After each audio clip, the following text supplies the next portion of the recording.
Paham-paham khilafah dan sebagainya itu yang dianggap sebagai paham yang diturunkan dari langit oleh Tuhan, berusaha dijejalkan kepada kita, sementara khilafah itu sendiri tidak bisa menyelamatkan dirinya sendiri. Khilafah itu tumbang 1924 di Turki lewat Sultan Abdul Majid II. Sampai hari ini terkapar dan tidak sanggup mencari oksigen lagi. Dan ini hari ini yang dijejalkan kepada bangsa kita, bahwa ini adalah proyek masterpiece ciptaan Tuhan yang harus kita anut, dan seolah-olah ini adalah solusi bagi semua. Kalau kemarin ada Pak Surya Paloh mengatakan politik identitas atau politisasi agama itu tidak selalu negatif, saya bantah. Kalau kita mau bantah-bantahan secara akademik, kita tidak bisa menyamakan antara Jong Sumatran, Jong Celebes, Jong Java, Jong Ambon. Mereka berjuang untuk mengusir penjajah yang musuh bersama. Ini namanya politik integritas, bukan politik identitas. Kalau politik identitas itu adalah bangsa yang besar, massa yang besar dipecah-pecah untuk kepentingan dirinya sendiri dan untuk melawan musuhnya sendiri. Itu politik identitas.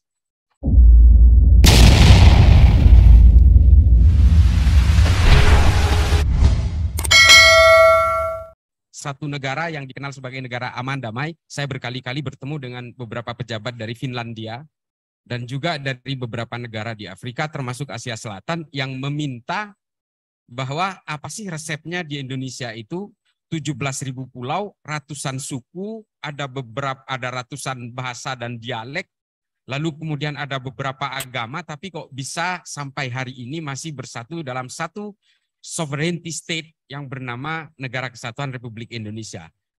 Otomatis jawabannya pasti Pancasila. Itu adalah perekatnya. Tapi apakah negara lain tidak punya itu? Mungkin punya. Tapi bentuknya lain, persoalannya adalah apakah mereka mengalami hal yang sama seperti Indonesia dengan situasi yang berbeda-beda, dengan satu kemajemukan yang berbeda-beda, tapi masih tetap merasa satu entitas. Ini memang menjadi persoalan. Kalau Indonesia ini ada di Arab, mungkin sudah pecah menjadi 15 atau 20 negara. Arab itu bisa dibilang satu suku. Satu bahasa, mungkin dialeknya beda. Di Mesir mungkin orang menyebutnya gahwah, di tempat lain kohwah gitu. Itu soal dialek perbedaannya, tapi bahasanya Arab. Nah, ini ternyata mereka tetap tidak bersatu. Kalau kita lihat negaranya Bahrain, Oman, Kuwait, ini kan negara perintil-perintil yang nggak bisa bersatu. Dan mereka sudah tidak sanggup melewati sejarah-sejarah perpecahan masa lalunya. Dan kemudian ideologi-ideologi yang lahir dari bangsa ini hari ini berusaha dijejalkan paksa ke bangsa kita. Ini kan ironis, ambiguitas. Paham-paham khilafah dan sebagainya itu yang dianggap sebagai paham yang diturunkan dari langit oleh Tuhan, berusaha dijejalkan kepada kita, sementara khilafah itu sendiri tidak bisa menyelamatkan dirinya sendiri. Khilafah itu tumbang 1924 di Turki lewat Sultan Abdul Majid II. Sampai hari ini terkapar dan tidak sanggup mencari oksigen lagi. Dan ini hari ini yang dijejalkan kepada bangsa kita, bahwa ini adalah proyek masterpiece ciptaan Tuhan yang harus kita anut, dan seolah-olah ini adalah solusi bagi semua. Ini yang harus kita pahami, bahwa paham-paham seperti ini adalah paham-paham yang sebenarnya ingin mendegradasi Pancasila secara evolusif. Ini yang harus kita pahami.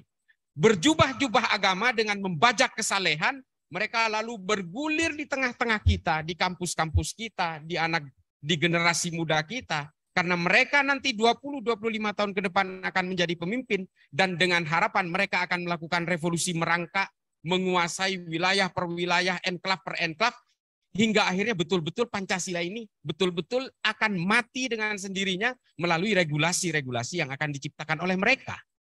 Ini yang terjadi hari ini. Jubah-jubah agama ini kemudian diberi sorban, diberi narasi-narasi ayat-ayat dan sebagainya.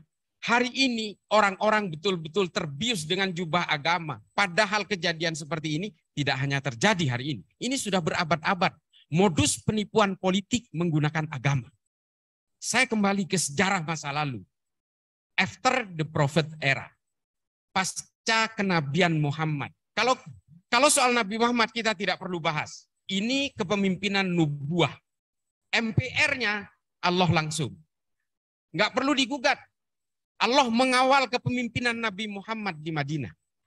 Ini adalah kepemimpinan yang maksum, yang akan terbebas dari perbuatan-perbuatan salah yang mengakibatkan dosa. Tapi setelah itu, manusia biasa yang memimpin. Mulai dari Abu Bakar, Umar, Utsman, Ali. Ini semua adalah para sahabat yang pada prinsipnya ring satunya Nabi Muhammad, tapi sebenarnya manusia biasa. Lalu, apakah saya ingin mendevaluasi dari para sahabat itu? Tidak. Wallahi tidak. Ini adalah orang-orang suci. Saya selalu menyebut nama Sayyidina di belakang mereka. Karena ini adalah bagian dari ring satunya Nabi Muhammad dan mereka mewarisi hadis-hadis ribuan hadis sahih. Tapi bagaimanapun ketika mereka terlibat dalam pergumulan-pergumulan politik, mereka tetap saja bergumul dengan kejahatan-kejahatan yang melingkarinya. Kalau bukan dilakukan oleh dia, pasti dilakukan oleh orang lain. Inilah politik dalam konteks beragama. Kalau kita lihat misalnya, kejahatan-kejahatan yang terjadi di seputar Khulafaur Rasyidin ini harus kita pahami penuh dengan kejahatan-kejahatan. Hari ini yang dijual khilafah itu adalah soal proyek-proyek masterpiece, seolah-olah Muhammad Al-Fatih menaklukkan Konstantinopel itu atas nama Islam. Saya bantah ini. Ini adalah ekspansi kekuasaan, Pak. Kalau kita mau tahu kita hari ini dibanggakan dengan khilafah yang menguasai Eropa, hampir 700 tahun, seolah-olah ini adalah kekuasaan Islam. Bukan, ini kekuasaan politik orang Arab yang ingin menjajah Eropa. Islam tidak mengenal pembunuhan. Bani Umayyah menguasai Eropa mulai dari semenanjung Iberia sampai ke pinggiran Toulouse di Prancis, membunuh 21 juta orang. Ini bukan Islam, Pak. Ini politik yang menggunakan jubah-jubah keislaman. Setelah kekuasaan terakhir Islam tumbang di Granada, di bawah Amir Muhammad ke-12, apa yang terjadi? Keimanan Islam juga tumbang di Eropa, tidak menyisakan satu genetik pun orang Islam di Eropa.